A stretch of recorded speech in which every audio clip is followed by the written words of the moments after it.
সুস্মিতা পাল ব্লগে তোমাদের সবাইকে স্বাগত জানিয়ে আমি আমার ভিডিওটা স্টার্ট করছি। এখন বাজে সন্ধ্যে 5:30 আর এখন আমরা যাব হালকাতায়।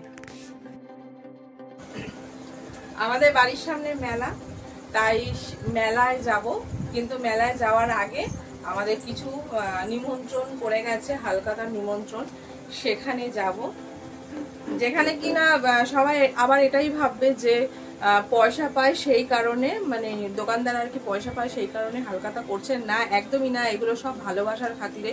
আমরা বহু ধরনের আর কি সোনা গয়না বানিয়েছি, সেই কারণে একটা ভালোবাসা রয়ে গেছে তাদের জন্য, তাদের সঙ্গে আর কি ভালোবাসার একটা পরিচিত। সেই কারণে প্রত্যেক বছর নিয়ম করে ফোন করে হোক, কার্ড দিয়ে হোক আমাদেরকে নিমন্ত্রণ করে। তো এখনো এরকম অনেক জায়গায় আছে, তো সেখানে আর কি যাব, না গেলে খুব আর কি দুঃখ পাবে। এবার কিছু কিছু জায়গায় মাঝে মাঝে যাওয়া হয় না। যেমন সকালবেলা একটা গেছিলাম আর কি নিমন্ত্রণ করেছিল, সেটা আর কি রক্ষা করে আসলাম। এখনো 2-3 জায়গায় যেতে হবে।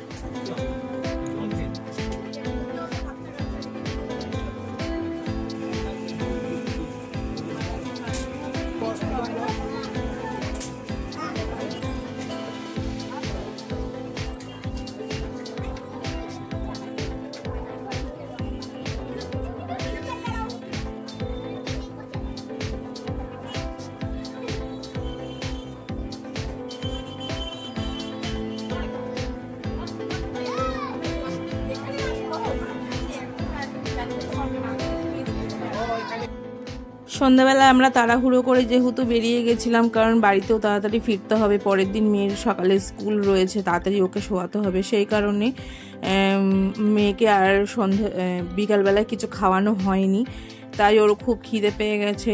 এখন বাজে প্রায় 8:30, 8:45। তো এখন ও বলল যে মা আমি কেক খাবো। তাই বললাম যে তুই তাহলে এখন কেক খাস না, তুই এখন একটা চিকেন প্যাটিস খেয়ে নে। কেক তো তুই মাঝে মাঝেই খাস, এখন চিকেন প্যাটিস খেয়ে নে। তাই ও এখন ডিসাইড করে উঠতে পারছে না কোনটা খাবে। তারপরে লাস্টে ও বলছে হ্যাঁ আমি চিকেন প্যাটিসই খাবো। এখানে আমাকে দেখাচ্ছিল মা চিকেন ইন্টারনেট, আমি বললাম সেদিনই তো খেলি, এখন চিকেন প্যাটিসটা খা। চিকেন প্যাটিসটাই না আমার সবচেয়ে বেশি ভালো লাগে, সেই কারণে আমি খালি চিকেন প্যাটিসই ওকে খাওয়াই আর নিজেও খাই। তাই এখানে দেখো আমরা যেহেতু অনেকটা রাত হয়ে গেছে, বাড়িতে গিয়েও খাওয়া দাওয়া করতে হবে, তাই 2টো চিকেন প্যাটিস নিয়েছি। ওনারা সেটাই আর কি গরম করে দিচ্ছে,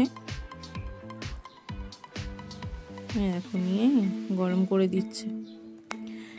গরম তো এই তো 1 ঘন্টা লাগবে এখানে ওই মেয়ে খেতে, আরও বাড়ি যেতে দেরি হয়ে যাবে। সেই কারণে ভাবলাম যে বাড়িতে না গিয়ে আগে বরং একটা খাবার খাইয়ে নিই, তারপর আমরা ধীরে সুস্থে বাড়ি যাব। এই দিদিটার নতুন বিয়ে হয়েছে, তাই খুব ইয়ার্কি মারছিল। আমরা এখানে মাঝে মাঝেই আসি, তাই সবাই খুব চেনা পরিচিত। আমরা যখন এর আগে আসতাম তখন আমি কিন্তু ভিডিওটা স্টার্ট করিনি, তখন এসবের কাজ করতাম না, তাহলে আরও অনেক ভিডিও আমি করে ফেলতাম। তা যাই হোক আমাদের গরম করে দিয়েছে, এবার সাইড হয়ে যাচ্ছে। আজকে প্রচণ্ড ভিড়, এখানে দাঁড়িয়ে খাওয়ার মতন না, তবুও এখানে যেহেতু এসি চলছে তাই জন্য তাও এখানটায় রয়েছি। বাইরে তো প্রচণ্ড গরম, আর বাইরেও রাস্তাতেও ভিড় কম নয়, রাস্তাতেও প্রচুর ভিড়। তাই আমি বলছি একটু আস্তে আস্তে খা, গরম খুব, সাইড হয়ে যায়, নাহলে আবার খাবারটা পড়ে যাবে। আমি তো সাইড হয়েছি, ওকে ডাকছি আমার পাশে, ও আসার চান্সই পাচ্ছে না আমার পাশে, লোক আসা যাওয়া করেই যাচ্ছে।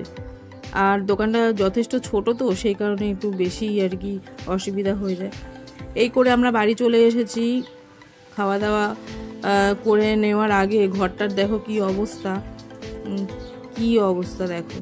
হাত মুখ ধুয়ে ফ্রেশ হয়ে খাওয়া দাওয়া করে এবার বসে গেছি, ভাবছি ঘর গোছাবো নাকি ঘুমাবো। তাই ভাবলাম যে না, অনেক টায়ার্ড হয়ে গেছি, ঘুমিয়ে পড়ি, সকালবেলায় যা করার করবো। সকালবেলায় মর্নিংয়ে উঠতে হবে, মেয়েকে স্কুলে দিতে হবে।